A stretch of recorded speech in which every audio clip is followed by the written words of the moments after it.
Lights on. Our apologies for Kenya Power failures. Now, Dr. Ojwang, Fanya, Mambo, as well as Noordean, have said there is nothing positive to write home around President Ruto's administration. Do you see any positive thing? No, I don't want to take that trajectory of debating my friends. I support their feelings. You support the emotions? And their emotions. They are very clear that this is how they feel. You know, that's so subjective. So if you feel gay, you feel sad, that is something not subject to a discourse. Mm-hmm. And so I support their feelings. And as a scholar, you don't want to... No, I can't answer feelings because it is very hard to nini. Because it is based on which logic. Mm-hmm. So, you know, in my village, if my mom tells me don't go to that house, they are witches. There is no evidence. But either you believe they are witches, or you go find out to eat their food, and you see if your head will become big. So most of the thing, I respect people's emotions. I respect the feelings. They might not be turned into facts, but emotions are important, and feelings are important. And I'm becoming more aware of the feeling. But be as it may, so much of what the CS was saying, I was calling double hearsay. I heard the president call Noordean. You didn't talk to them, so they can't stand the test of court of law. But this notion, those who wanted Raila to also end up as an angry old man, the way they are angry, is the notion that makes me mad. Because they are angry, they are looking at him and saying, why are you not angry? Not every emotion of anger is productive. And not every advocacy has to be done with anger and tantrums. Even if you are in the household setting, a child will know when tantrums work, and time to praise the parents, and time to roll dead. You mix them up. You cannot just have in your tool of trade anger, rage, and fury. Combine them a little bit, and then you make a good. So the idea that they wanted our Raila to reach here as an angry old man. You know, there's the typical, and there are movies about an angry old grandpa. He has refused. He stretched his arms because his people told him, go talk to Ruto. And people told Ruto, remember how much Ruto had refused together with Gachagua, that we are not going to entertain losers. But people said, you must do it for our sake. And the two of them, and you know, the biggest gift is for God to turn your enemy to be your brother. And that is the magic of Kenya, that we have imported. If people don't see why we are not DRC right now in the trenches and in war, in North Kivu and whatever, if they don't see why we are not South Sudan, it's that ability of Kenya to self-re-engineer every time and say, you know what, we are one country, let us talk, let us work together. And to me, that is worth writing home about. So that I look at, and the reason I say I support, look at the AU. It is weak. It can do more for Africa. We all agree. But that's exactly why Raila is going to deny himself the comfort of Nairobi, be in Addis, sacrificing that much at his age in order to make AU work for Africa. Because we know that right now, the problem with Africa is that there are a lot of issues. But one of the issues is we do bilateral. We don't speak in terms of multilateral. And speak with one voice to the rest of the world. And so divide and conquer, divide and rule. If we have a leader with charisma, like Raila, and with that charisma, if he can rally sons of Africa towards the vision that our forebearer, people like Kenyatta started AU with, people like Kwame Nkrumah or Nyerere, who spoke of one Africa and Africa united, though it was more of sub-regional, like ECOWAS and all that. That is exactly the assignment awaiting Raila. So it is my view that the idea of expecting Raila, if he only emitted anger, he would not have fought bad governance for 40, 50 years. He would have been dead, because it's even psychologically impossible. It is bad for you. It is bad for your health. So you have to mix it up. And he has done that balance very well. And for that region, he, which was meant to be in the periphery, thought and said, no, we cannot be playing second fiddle and being in the periphery and call ourselves opposition zone, because after all, do you know, it's a constitutional requirement that everyone serve in the government. So it's not a betrayal. Betrayal of what? If one region have up to 8 ministers and another one have 2, so who is betrayed? So the idea that this is betrayal because people's dreams should be shattered as they entertain street theatrics is unfair to a region. It's unfair to our people. Look at the funerals we have celebrated in our region of young people. Young. First year in the university, first generation university students who have stood speaking when old people are eating with the government, fighting for good governance. The Constitution has brought a lot of things. We all know that there have been skewed allocation of resources, where a old deputy president can come and stand and say, I am harboring in the line, and if I find anyone who appears to come from whatever quarters, I will not give you the privilege. Is that good governance? And when you turn around and have a perennial sucker like former President Uhuru, promising to now give us the next president, while he could not make Raila, the most popular person, a president. Some of these things are laughable. And that's why I call them emotions. But emotions are good because the hormonal support can carry you through difficult time. But hormones come and go. So right now, let us celebrate the emotions of anger. Now, Noordean, as we wrap up, who has betrayed who in the Kenyan political space? Everybody has betrayed everybody. They betray each other. That is their modus operandi. That is the currency. It is betrayal in the city. I am telling you, if, now we are in this bread-based, I forgot broad-based.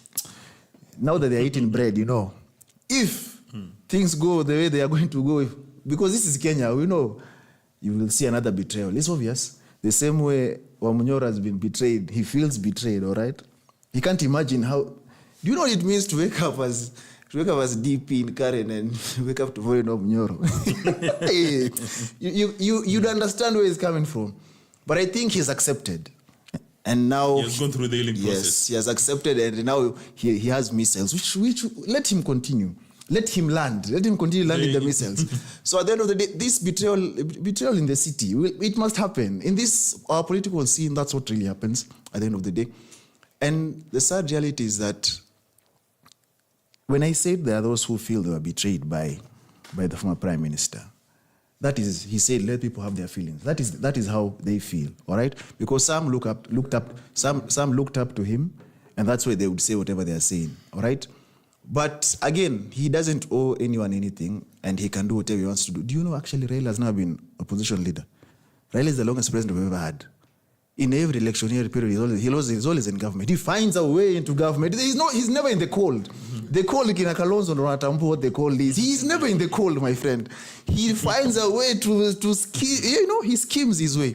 But he's doing it for Kenya. No, that's a lie. That's a lie. So at the end of the day, that is a lie. Let's not lie to each other. That is motion. Hey, that's not lie to each other. You see, we have to be honest. You see, by virtue of the fact that there are things he did for this country, he went through incarceration, all those things, we cannot just give a blanket amnesty when he does nonsense. So that we cannot lie there. He does that for his own... No, but you indicated that Raila Odinga betrayed the Kenyan youth during the Gen Z demonstration. How did he betray the youth? I have said... Did they have some sort of an arrangement or an agreement that he must do this and then he failed to do it? This is what I have said. They felt betrayed, those who felt betrayed, in that they looked up to him. You remember the viral video on the first day? Baba weka nyumbani, your children are now doing what? Are now going to the street. He responded and said he supports them. All right? Just to wake up after they have put the president at a corner and see that he turns into his tag team partner. That is why they felt the way they felt. All right? Of course, he has his own capacity to decide whatever he wants to decide. And people like Nakaluma will now tell us, people are angry because it is their time to eat. You see, I have a problem when we see Kenyan as a plate or as a cake or as a cow. You see, when you tell us right now... As a cake to slice. Yeah. When you see right now, people are angry because we're now in government, it's our time, we're getting... That is, for me, that is rubbish. Because when you have a parliament that is in charge of development, an entire budget, and that is why we go wrong. A president, when you get sworn in, when he was sworn in by the William Ruto president, he didn't say I'm the president of Kiambu, Kirinyaga, or Uasin Gishu. He said president of the Republic of Kenya. So he decides to put some part of the country aside and work with those who quote-unquote shareholders voted for him. And then when there's an uproar with the Gen Z, and Epiphany comes up, he becomes a patriot. And then Gachagua remains as the only one who's a tribal person. That is a lie. Let us not lie to one another. And when we talk about now we're saying Raila is going to the AU to serve Africans, he's going to liberate AU. He can't. You can't liberate AU with the despots in Africa. Malema once said that AU is the house of the old gizzards. You can't, so long as the despots are still in Africa, AU will never change. No, you have no respect for your elders. Respect is earned. Fanya Mambo, your closing remarks? I think first and foremost, we are looking to finance bill 2025. I hope these guys will not be foolish, because many times they allow themselves to be foolish. Already they have Mbadi, who I thought had a background in accounts, and I'm now beginning to think he has a background in following what his bosses tell him. Because one of the things they have always done... in loyalty. One of the things they have always done is they always plan for your pay slip. They have no other idea.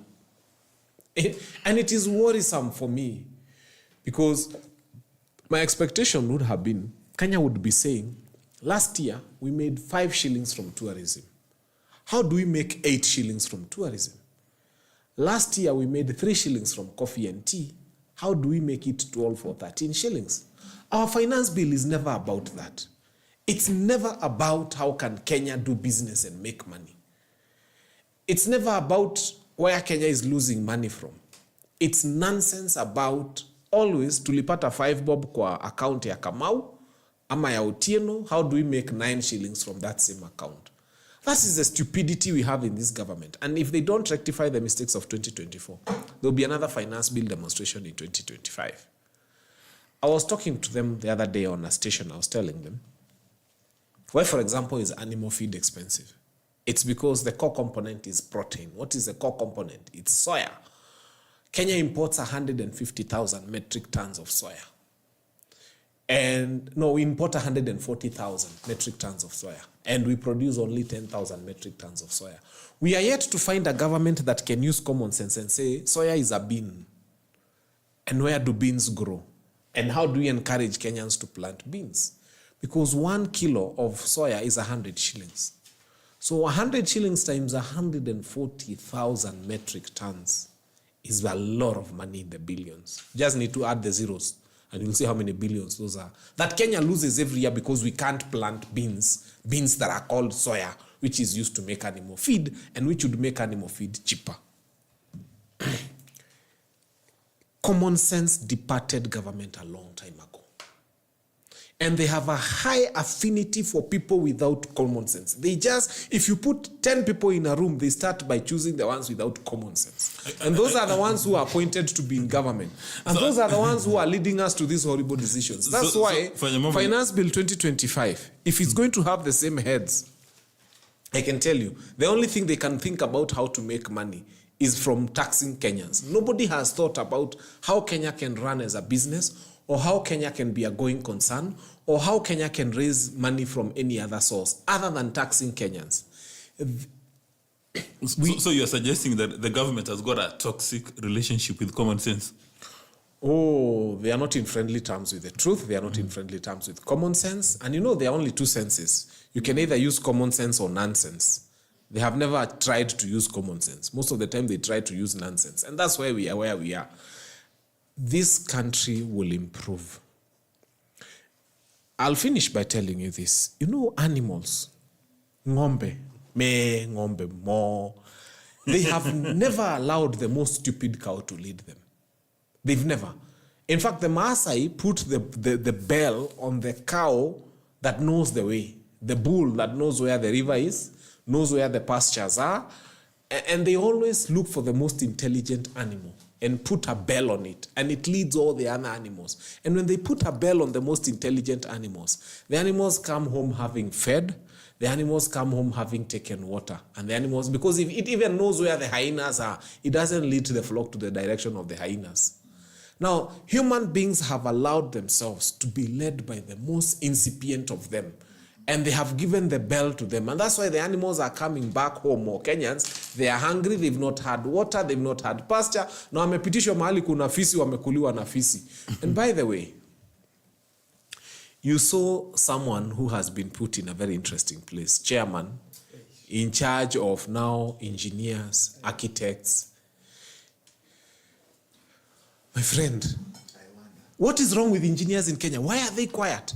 What's wrong with architects in Kenya? Why are they quiet? How can you have someone who has never seen the halls of university in charge of such an important chairmanship docket?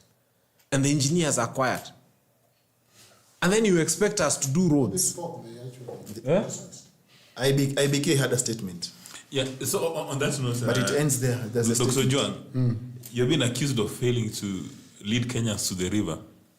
No, not we. What do you mean we? Me.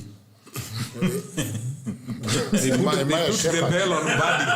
No. I'm very keen on words. You're not a shepherd. Don't play with words, because all we have is words. I'm not the shepherd, and it wasn't reference to me. But it appears, I call it, Kenyans have the emotional damage.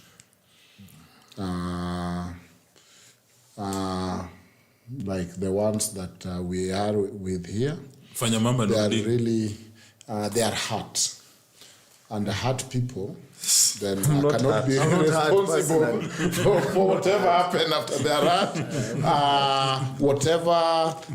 Let the healing begin.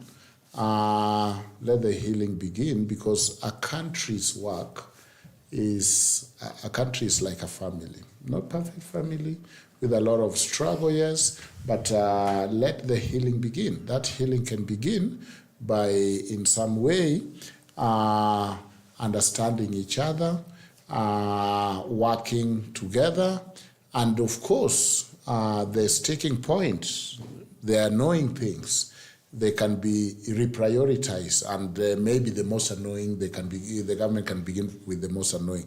But it is shattering to see this crop of Kenyans that are angry. I hope not suicidal, but very angry.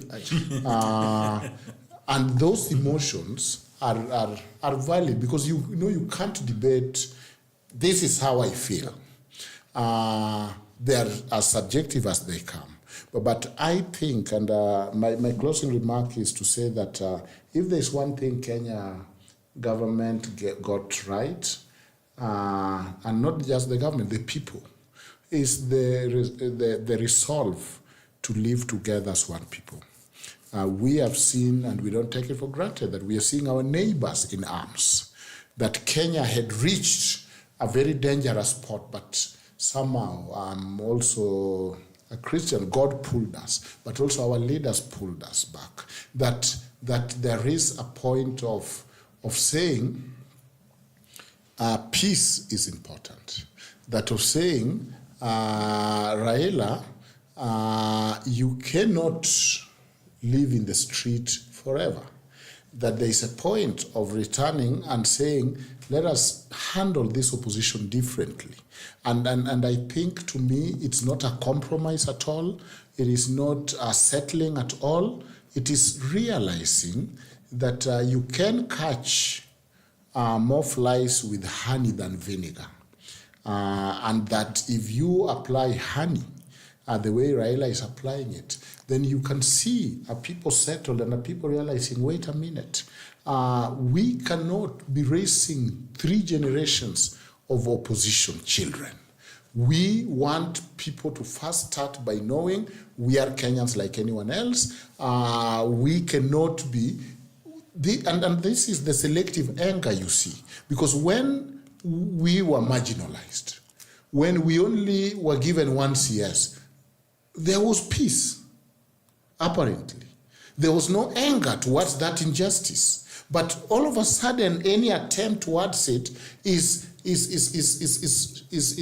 causing an equal reaction, probably to people who have enjoyed the status quo. We are all Kenyans. Let us all stay here. Let us all work together. Angry, happy, gay, and all that. Let us work for our country. But may the healing begin, because this is too much anger. Let me just say something. I am not angry. I do not need any healing. I just do not. I can't support nonsense, and I just can't support something that doesn't work. It's just reality. I'm just pro accountability and good governance. And the day they do something that is pro accountability and good governance, you won't hear me say anything about it. But at the end of the day, this is a government that is obsessed with being praised. I will never in my life praise a fish for swimming. It's your damn job to work, and because we pay you a salary. So why do you want to do one minute thing? I want us to put billboards and club. Then you do 3/4 that is absolute rubbish and nonsense. So I don't speak from a point of hurt or anger. I just speak from a point of, I just don't take nonsense lightly.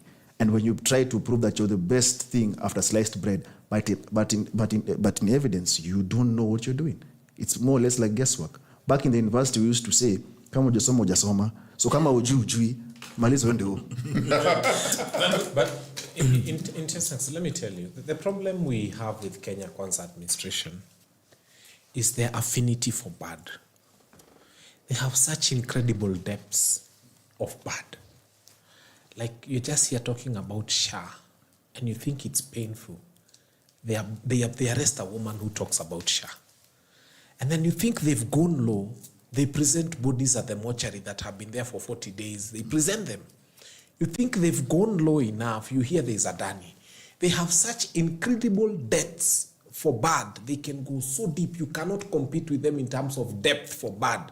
The more you sit and think they've gone low, they sink lower. You try to ask them, how much depth for bad do you have? And you can't understand how a human being could have been created with such a crazy, unbelievable affinity for bad things. And they only choose the bad ones, and they execute them with, you can't even, such precision, only the bad things. Then you ask them, when do you sit and plan good? When do you sit and plan something proper? When do you sit and think about Kenyans? And that's where we depart with them. So they say we are emotional. We are not emotional. We are just wondering, how can a human being, how would they have been created with such a crazy depth for bad? And they go lower and lower and lower, and you think it's not humanly possible to go this low. Even an AI robot would not sink that low in terms of searching for bad. They are crazily. Today I have seen what is happening, and it was on the news all over what's happening when Oscar Sudi went and told people that he can pay them a lot of money and there's nothing they can do to him, and the minute meeting became chaos. You see, this is somebody who he's already done bad. And then he comes and finds people who are hungry and tells them very horrible things. And then they tell him, you're telling us horrible things. He utters even more horrible things. This is Kenya Kwanza for you. It is the SI unit internationally for bad. Like if you're looking for icon that you can click on the globe, and then it can be used as an example of how bad things can get and how low human beings can go. And in the Guinness Book of World Records, how inhumane human beings can become, you just need to click on Kenya Kwanza and it will take you to depths that even the oceans have never been to. Depths that even it's dark in the ocean. It's dark and very cold. That's where we are. Dr. John, I think you deserve the last word. The ability to see squirrels but miss elephants. It's also a very rare skill. Especially when you're close to the mic. You can see that's a squirrel, but you pretend I don't see elephants. I don't think any session should be about dooms, their life balances. Doomsday can't. And that's what we were saying, whether it is God giving rain. So there is somehow a balance. It is helpful to be a balanced patriot, but eternal vigilance.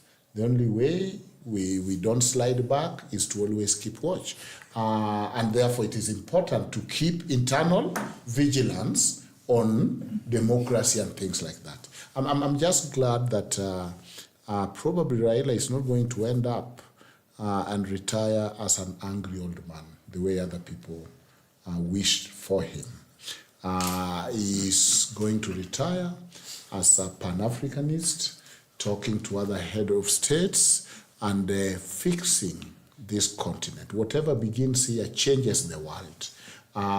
Some of us have looked at the AU. There's much potential in this continent. What has lacked is leadership. And I think he has a very good avenue to do that. And people have also said that anger is not just manufactured in Kisumu. So I'm glad that there are other factories that are manufacturing anger. It's their turn to be angry, and it is okay, but as long as we know we are all Kenyans, and that somehow we have a way of regenerating and not going so far. And what is happening now, even with broad-based government, have earned us that place in the world to say that, you know what, Kenya might find a way of always finding how to work even among rivals. Thank you. Dr. Ojwang, thanks for your time. Fanya, Mambo, thanks for your time. Ruto, Khagai, thanks for your time. That has been Fireside, the home of politics, policy and polity. Asante sana.